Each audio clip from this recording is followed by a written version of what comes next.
Salut à toi, j'espère que tu vas bien. Et aujourd'hui, je voulais en réalité te faire une petite vidéo. Une vidéo assez chouette, je l'espère que tu vas aimer.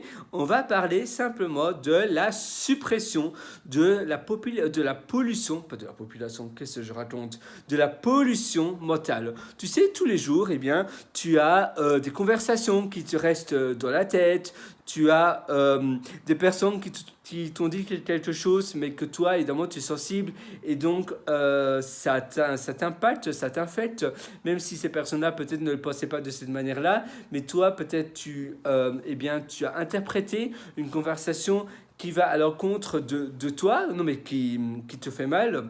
Parfois c'est autre chose, parfois c'est un email, c'est un message, c'est un regard dans la rue, parfois c'est simplement quelqu'un qui te parle pas très bien, qui te parle mal dans le métro ou dans le bus, ou peu importe, et où parfois c'est ton conjoint, ta conjointe, etc., tes parents même, et là ça peut t'impacter encore beaucoup plus, et ça t'impacte, et malheureusement, ça te détache de ton focus, de ta concentration. Tu veux justement peut-être être plus concentré, faire plus de choses, et à cause de cette pollution, ça t'empêche de continuer à ce que tu faisais, et tu vas être beaucoup plus ralenti parce que ça va te perturber dans ta tête, ça sera tout là, dans ton cerveau, ça va un peu te hanter. Et tu le sais certainement, la mental health, donc la santé mentale, est ultra importante, est vraiment quelque chose de primordial. La santé mentale, ça permet vraiment d'avancer beaucoup plus vite. C'est un peu comme des roues. Oula, désolé, comme tu peux le voir, je suis sur mon pouf et j'aime bien m'asseoir un peu n'importe comment, comme si tu étais là, juste dans ma chambre, avec moi. Allons, revenons à nos moutons. Donc oui, tu dois vraiment faire une séparation entre les deux. Essayer de te créer une bulle pour ainsi préserver ta santé mentale et ne pas laisser ton cerveau se polluer à cause de critiques, etc. C'est très dur à faire. La première astuce que je voudrais te donner, c'est ne pas aller voir tes emails le matin et même le soir avant d'aller au lit. Parce que le soir avant d'aller au lit, ça va ruiner ton sommeil et le matin, ça va ruiner ta journée. Le mieux, c'est aller voir tes emails une fois par jour, maximum deux, entre 11h et 15 à 16h. La même chose pour les notifications sur ton téléphone portable, sur ton smartphone, etc. Tu devrais justement mettre ton téléphone en mode Do Not Disturb, donc ne pas déranger et ne pas recevoir des notifications, des SMS, etc., de messages, peu importe. La troisième chose, c'est vraiment essayer de te construire, de te bâtir une confiance en toi. Parce que justement, c'est un peu une armure, c'est un peu comme si tu avais une carapace en plus. Et donc tous les jours, tu peux te faire d'ailleurs devant le miroir. Là, devant le miroir, tu te dis, voilà, je suis le meilleur, je suis le meilleur, je suis une personne que je crois en moi. Mettons, moi, je m'appelle Pierre, personnellement, et je me dis à moi-même, Pierre, je crois en toi, je suis le meilleur. Aujourd'hui va être une journée fantastique. C'est un peu comme une incantation, comme tu peux le voir. C'est un peu comme une self-affirmation ou self-talk en anglais. Donc, self-affirmation, c'est vraiment des incantations. Tu dis le matin, de préférence une dizaine de fois tous les jours. Tous les matins, tu te dis à toi-même, entre 7 à 10 fois d'ailleurs, le mieux, c'est recommandé de le faire 20 fois par jour, figure-toi. Et tu te dis à toi-même, je crois en toi, je suis le meilleur, je vais réussir, aujourd'hui sera une journée fantastique. Et vraiment, tu te motives, tu peux me sauter, etc. Si tu vois des vidéos de Tony Robbins, d'ailleurs, il y a un super documentaire sur Netflix et sur d'autres plateformes de vidéos de Tony Robbins, tu le vois vraiment sauter comme ceci et se dire, waouh, je vais être le meilleur, je suis le meilleur, je vais réussir. Aujourd'hui, ça va être une journée incroyable, fantastique. Et en faisant vraiment cela, tu vas vraiment le faire, tu vas développer une confiance en toi. Ça paraît stupide, ça paraît bizarre, ça paraît ça paraît comme si on était dans une secte. Mais en réalité, non, c'est pas du tout lié à ça. C'est vraiment toi, si tu crois en toi, si tu sais qui tu es, tu sais où tu vas devenir, tu sais ce que tu vas faire, et c'est ça le plus important. Et en te créant une carapace, en te créant vraiment pas un camouflage, mais une armure, eh bien, tu vas aussi eh bien, être beaucoup moins sensible à toutes ces critiques, à ces regards de la rue même. Parce que parfois, même un simple regard peut démolir certaines personnes ultra sensibles.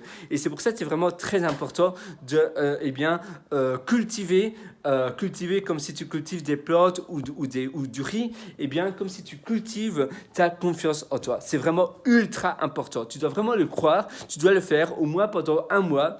Tous les jours, tu le fais. Et tu fais le bilan, mais vraiment, tu dois le faire. Tu dois aussi apprendre à regarder les gens dans les yeux. Regarder les gens dans les yeux, ça permet aussi de cultiver une meilleure confiance en soi. Tu vas acheter un pain à la boulangerie du coin, eh bien, tu regardes la personne dans les yeux.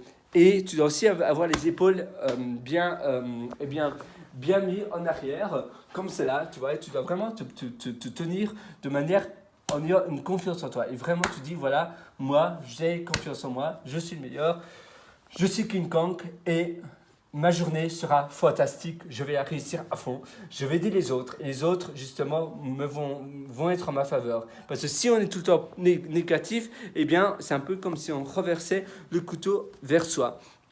On va tout prendre personnellement. Par contre, si on prend tout positivement, eh bien, finalement, même s'il y a quelqu'un qui était peut-être désagréable avec nous, on va lui répondre de manière positive. Finalement, cette personne-là va être positive en retour. C'est un peu comme un effet miroir. Ça ne fonctionne pas avec tout le monde, mais en général, si tu fais des sourires et si tu es gentil avec tout le monde, eh bien, les personnes seront plus favorablement gentil. Par contre, si tu es un peu boudeur ou si tu es un peu timide, non mais timide, il y a certaines personnes qui interprètent la timidité comme quelqu'un qui n'est pas très sympathique ou quelqu'un qui voilà, ne veut pas trop parler à cette personne-là. Même si cette personne-là ne voulait pas dégager ce trait de caractère-là, eh bien, les personnes pourraient interpréter cela d'une manière non sympathique. Et pour toi, c'est simplement quelqu'un de timide. Par contre, si tu souris, etc., et si tu parles un peu plus, si tu as une meilleure confiance en toi, une meilleure self-esteem de toi-même, eh bien, tu seras, les personnes te seront aussi davantage, redevables. Non, mais redevables, ils vont être plus agréables et plus sympathique avec toi-même. Donc c'est vraiment important de vraiment cultiver cela et tous les jours tu dois vraiment faire des self-affirmations avec toi-même. Finalement, l'une des dernières astuces que je voudrais te partager, donc pas regarder tes emails, les SMS pas trop, etc. Les réseaux sociaux, voilà, Facebook, Twitter, etc. TikTok et toutes les autres plateformes de médias sociaux du moment, eh bien, tu essaies de pas trop y aller dessus, tu essaies de favoriser vraiment la conversation face à face. Parce que ça aussi, ça permet d'avoir une meilleure confiance en soi. Parce que justement, tout le temps avoir une vie virtuelle, eh bien, c'est détruit ta confiance en toi, parce que c'est pas les vraies interactions. Ce sont des fausses interactions. Et donc, quand tu vois des personnes en vrai, eh bien, tu n'es plus habitué à vraiment avoir de vraies conversations face à face, en regardant dans les yeux, etc. Donc, tous les vendredis, tous les samedis, eh bien, apprends à socialiser en vrai, face à face. Va dans des meet-ups, dans des bars, oui, tu peux même essayer, peut-être d'ailleurs, essayer de trouver un boulot en tant que barman, etc. Ou dans un coffee shop, ou dans un restaurant en tant que serveur. Ou là, tu vois, j'arrive même plus à parler moi, en tant que serveur, etc.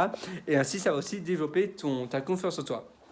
Ce serveur, etc., surtout serveur à Paris, par exemple, eh bien, c'est pas mal pour développer ta confiance en toi. Parce que voilà, tu seras assez attaqué au début, et après, parce que voilà, à Paris, c'est assez mouvementé, et après, tu vas développer petit à petit ta confiance en toi. Et c'est valide dans d'autres vies, d'ailleurs, aussi.